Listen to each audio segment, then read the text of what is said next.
क्या पवन सिंह आपके नजर में क्या है?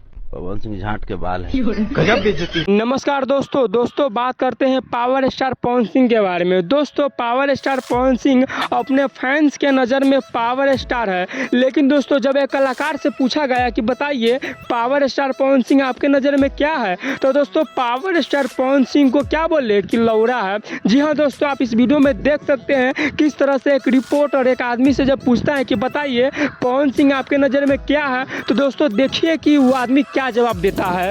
क्या पवन सिंह आपके नजर में क्या है? पवन सिंह झांट के बाल है। गजब बेइज्जती। दोस्तों हमको ये बात पता है कि जब आप यह वीडियो देखे होइएगा तो आपको काफ़ी ज़्यादा दुख हुआ होगा, लेकिन दोस्तों आप कर भी कुछ नहीं सकते हैं।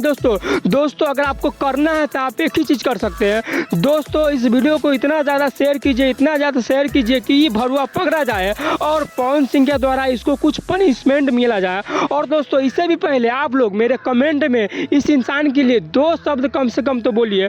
दोस्तों ऐसा ऐसा शब्द बोलिए कि वो पकड़ा जाए और वो मेरा कमेंट पढ़ के वो अगले बार से पावर स्टार पवन सिंह को इज्जत से पेश आए, इज्जत से बात बोले, गाली न दे। दोस्तों तो हम इनको लास्ट में एक ही बात बोलना चाहेंगे कि अगर आप लोग पवन सिंह को गाली देख के सोचते हैं कि बच जाएंगे, सचेत हो जाइए दोस्तों, क्योंकि दोस्तों पावर स्टार पवन सिंह के फैंस का इतना पावर है कि घर में से खींच के मारेगा। इसीलिए पावर स्टार पवन सिंह को इज्जत से नाम लो, जो भी हो तुम।